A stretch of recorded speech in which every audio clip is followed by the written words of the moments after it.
Today is May 30th, 2017. I'm here with Father Tom Florek. Thank you for being here. Thank you, Mary Kate. So my first question for you is, what led you to religious life?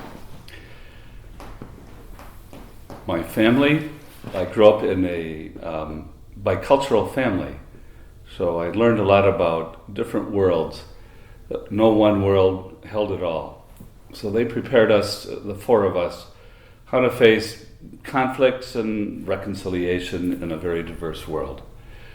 Then I was formed very much by the 60s. I am the child of the 60s. So I was, as they used to call us, the hippies, but we were made conscious of events going on in the world, even when I was in grade school. We lived through the Cuban Missile Crisis and the two Kennedys assassinations, struggle for civil rights, and so forth. And then we looked at all the contradictions that were in our society, and I suppose we had the freedom to do that because we grew up then a very stable middle-class sort of family from Wisconsin. So that helped prepare me actually to look at the world through a more critical eyes and ask questions. So our generation asked a lot of questions about social political structures that didn't seem to function real well, because now civil rights was a good thing, but pretty soon a Martin Luther King, a Rosa Parks, of course he survived, but he was assassinated. And we began to ask questions, those of our generation that grew up in the Catholic Church, to say, so where's the Catholic Church with this? And a lot of us found silence. So interestingly, it was a time of many of my generation just leaving the church. So you might say, you're a Jesuit today, a Jesuit priest. How did all of this add up? So I was blessed to be able to do some studies in Mexico when I was still in college.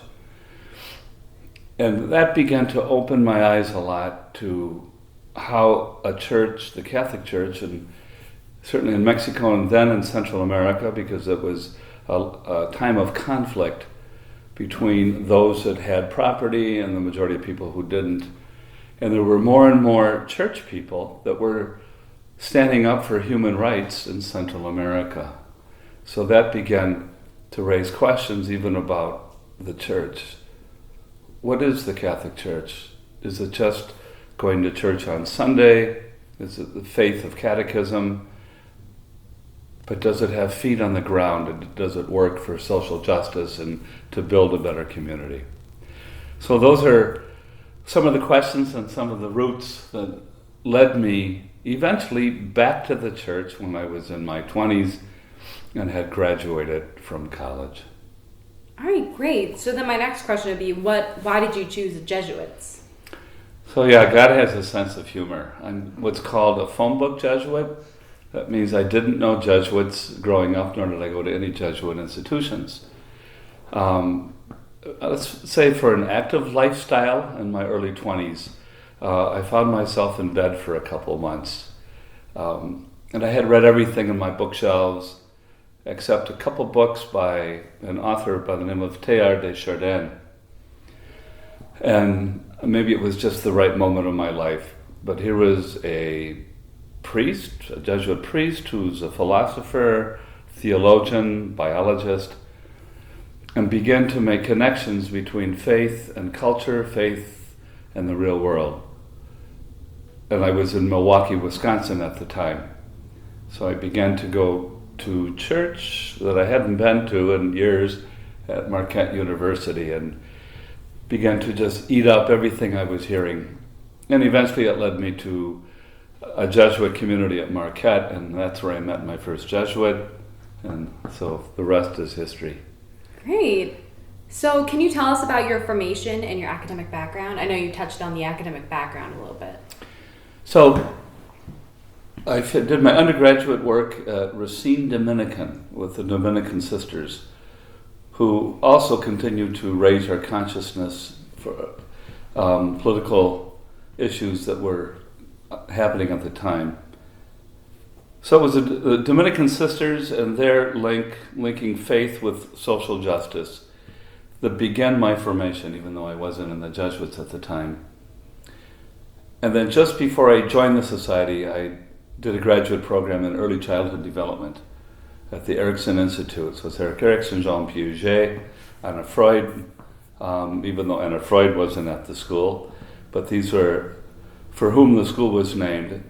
So I got my degree in early childhood development because I was fascinated in learning behavior, because I always struggled. I was a slow learner, and I had a lot of questions about what makes for a good learning environment. So I joined the society 2 weeks after finishing my master's in education at Loyola Chicago. So I joined the Chicago province. And then after that, I did right here at Detroit Mercy, I did a master's in philosophy many, many years ago. Then I was at the Jesuit School of Theology at Berkeley in California for my MDiv, my master's in divinity. And then in between, I was also studying in Mexico. I spent a couple years working with small Christian communities in Mexico and studying theology also there. I received a Fulbright grant to study for a while in Mexico. So I got to know a lot of that culture and the history of that country. And so that brought me into the work that I do mostly is with immigrant people from Latin America. And finally, I returned to Chicago in the early 90s and did a doctorate in theology that prepared me to open up an institute that I ran for about 12 years for lay leadership formation in Spanish. So that's the work that I do today. Great. So what led you to your role at the University of Detroit Mercy? I know you said you went to school here. Mm-hmm. So I did philosophy here. As I mentioned, I helped found and direct an institute, a Spanish acronym, but it would translate as Midwest Hispanic Leadership Institute, that was located in Detroit from 98 to 2004. Then I was invited to Notre Dame in 2004 and stayed there until 2011. So we were fellows at Notre Dame's Institute for Latino Studies. When that came to a close in 2011, I got an invitation by the Jesuits here at Detroit Mercy to sort of bring my show, the working that I was doing regionally and nationally in the formation of Hispanic leadership in the church and in society. So they said, why don't you come back to Detroit and see what we can do at the university in terms of bringing what you've done at Notre Dame here in Detroit. So that was the invitation. So can you tell me a little bit more about that time Mm-hmm. at Detroit Mercy? So I arrived here late spring of 2011 and started teaching as an adjunct here, ethics, eventually Latino U.S. culture, because that's the area that I've worked during the 20th century. But more and more, I found myself working outside of the university, doing formation work in dioceses here in Michigan, in Ohio. Then I worked with a couple national organizations. One is called the Catholic Migrant Farmworker Network. So I would work with Hispanic leaders who work in the fields, put food on our tables here in the United States. So I've done work in dioceses of California, of Arizona, Florida, North Carolina, and here in Michigan. And as a matter of fact, just recently, I've been invited and now contracted to do what we'll call a train the trainers formation, leadership formation training for field workers and factory workers who wouldn't otherwise have access to the university. So I will be going out, as a matter of fact, to Northern California in a couple weeks to initiate the program out there, contracted by the Diocese in Northern California. And I just got the green light last week from our provost, Pam Zarkowski, to make this an integral part of Detroit Mercy. So this will be program through our university that will be offered nationally. In addition, the Jesuits of North America, which is the United States and Canada, have invited me to offer the same leadership formation program in Spanish to our U.S. Jesuit parishes and in Canada. So this will be done through the university. And my hope is that we will be able to integrate these students into the university eventually. Mm-hmm. Great. So my next question is, how has your ministry changed over the years? Mm-hmm. It really has developed. As I mentioned, I've worked both, if you will, in field and in university with Hispanic leadership formation. And just a quick side note, that's the largest minority since the early 90s, that is the Hispanic presence, which represents 22 countries of origin and multiple generations in this country. So I've been working with this large and growing demographic since the 90s. So I would say it's changing for a number of reasons. Politically, we live in a time that's it's a very difficult time for immigrants, and so a number of the groups with whom I work find it very difficult being here. So it's also changing the way that we approach our work with the community that finds itself very much at the margins presently in our society. So we look for support both within the Catholic Church, within the larger Christian churches, and in society. So there's a kind of a new politic, if you will, that's emerging. Much of our community lives, as we say, in the shadows in this country. So it depends. So we have to be careful and how we gather people together and to constantly recognize their human rights. I think the most significant change is what I just mentioned earlier, is that the University of Detroit Mercy is recognizing the importance of this work and are now allowing a recognition of the work. That is, we'll be offering a 9-month program beginning with Northern California, and they will receive a recognition from the University of Detroit Mercy. So I'm very happy about that because it gives teeth to what we're trying to do. Wow, yeah. So can you tell me how your relationship with God has evolved through your life as a Jesuit? Yeah, that's a good question. God growing up, I think, was always, is for any young person, the person out there and that you obey. And I think it was great to have a break with the church because it also had me begin a new understanding of this God relationship. So when I came back to the church in my mid-20s and joined the Society of Jesus at 26, I suppose this, like any intimate relationship, I was on fire with my relationship with the Lord. And so that made a difference. My girlfriend at the time didn't understand that, but life just moved on to say, well, how can you be in love with me and in love with this God? What does that mean? And so that continues to grow. To say something about how that relationship changed, I've learned a lot about our Lord Jesus Christ in working with mostly immigrant people in this country. A friend of mine made a comparison between the people of Israel crossing deserts and today's immigrants crossing deserts. They both carry something about God's news for the rest of the world. So I've been very blessed to work with people who have left their homes or families, their countries of origin from Latin America, have come north just like our grandparents or great-grandparents did, maybe from Europe, and carry a really deep faith. So after working for a number of years developing a curriculum and leadership formation, when our institute closed, when we were still at Notre Dame, I was asked to publish a book about the work we do. And the name of the book is called Listening to the Lord and the Heart of the People. So what I learned in the 12 years of working, giving courses practically every weekend for 12 years in 12 dioceses in Indiana, Ohio, Michigan, and beyond,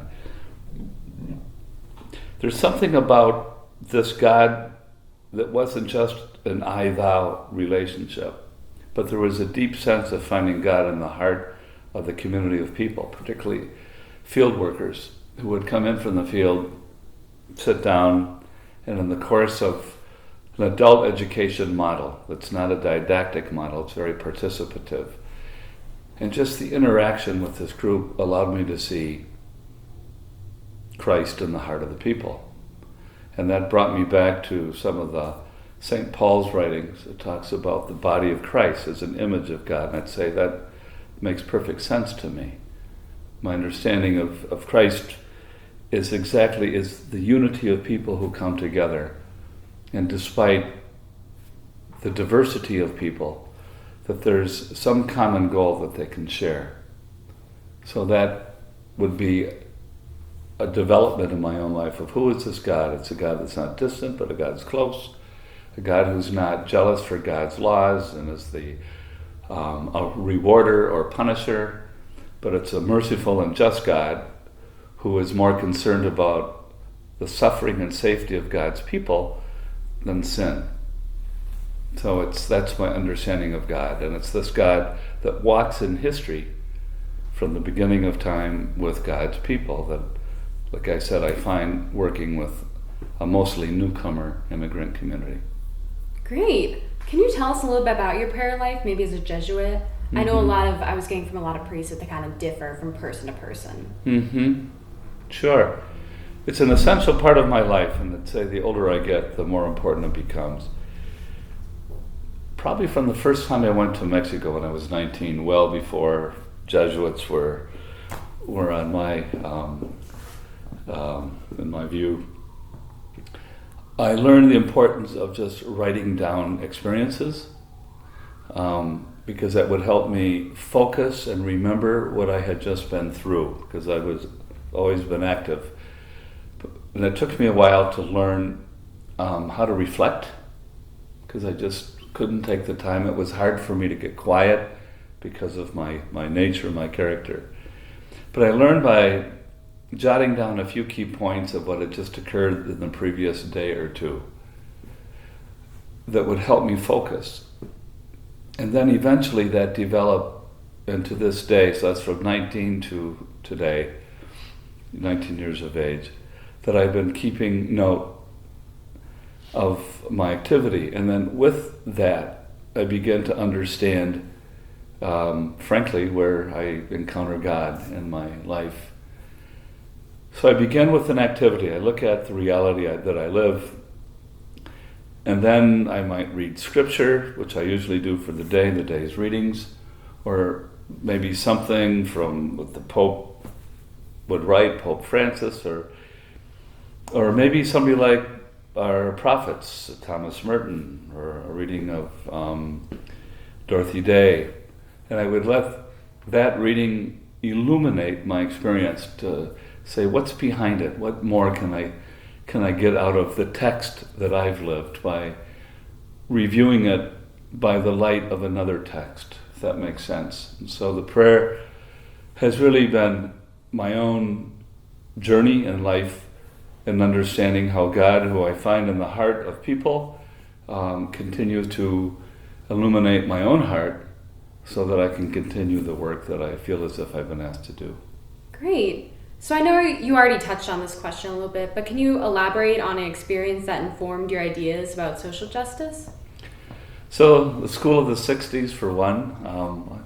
I'm the class of 1968 in college, and in Racine, Wisconsin, half my class were marching in the streets of Chicago during the Democratic Convention. So we were made conscious early on of issues. And then when I studied in Mexico in my 20s and 30s, I returned as a Jesuit. I realized that the gift of being able to leave one culture and move to another culture, what it does for one's horizon, it just broadens one's horizon. And it had me ask all new questions. Say, oh, I didn't know that the U.S. Marines had invaded Mexico City and killed their children soldiers in their central park called Chapultepec. Say, we never learned about that in school. So, and as I mentioned earlier on, I grew up in a multicultural reality. My parents were Eastern Europe and Western Europe, and grew up in a very German Wisconsin. And so moving in and around various cultures helped me understand that where is truth? No one culture nor does one person have it. So that was part of my education and helping me look at the world critically and searching for truth and finding it in the heart of the people. When people could come together through a consensus. The women's movement was very strong when I was in Berkeley studying in the 80s, and they taught us, women leaders at UC Berkeley taught us a way to process and prepare to do a social action that wasn't based on a charismatic male leader or women leader, but based on a consensus. Well, that was a new school for my generation. So I've been exposed to a lot of, I suppose, what we would call then avant-garde thinking. And I've been given probably the best teachers imaginable. So I don't know if that answers the question. Great, no, yes, definitely.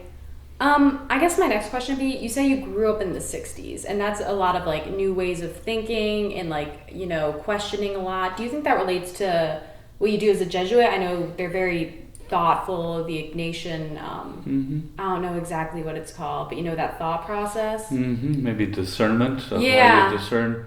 Yeah, I found a very good home when I began to learn about Ignatian spirituality. So very much. At one point, my family said, why don't you just stay in Wisconsin and become a diocesan priest? So it never occurred to me. I found in the Society of Jesus that the Ignatian spirituality complemented and pushed me beyond limits for my own lifestyle. And if I could find something better, I would go to it. But right now that seems to work. Great. So my next question is, how does the Jesuit charism influence your work? So contemplative inaction would be one of our famous sayings. So I've really learned the importance of putting faith into action and then finding silence in the midst of that to deepen what's at the source and what is the mission of that action. One without the other in my life would put me back in the hospital, I'm sure. So that part of our charism, of contemplation, so in a sense we are a monastic order, but we live in the real world entirely. So it teaches us to find God in everything and everybody. In our present political situation, that's a very big challenge to find God. Nonetheless, that's part of our Jesuit Institute, is to not put our heads in the clouds, but to keep looking in the world among us. How do we find God working? So that's a piece of how the charism has helped me. Great. So my last question for you is, how do you see the Society of Jesus and the Church changing in the future? From the very beginning, the fact that St. Ignatius teaches us about discerning, rules for discernment, which means reading the signs of the times and understanding where God is. We are by our nature an evolving institute. And for us not to change would be death. It's like a plant that doesn't grow is dying.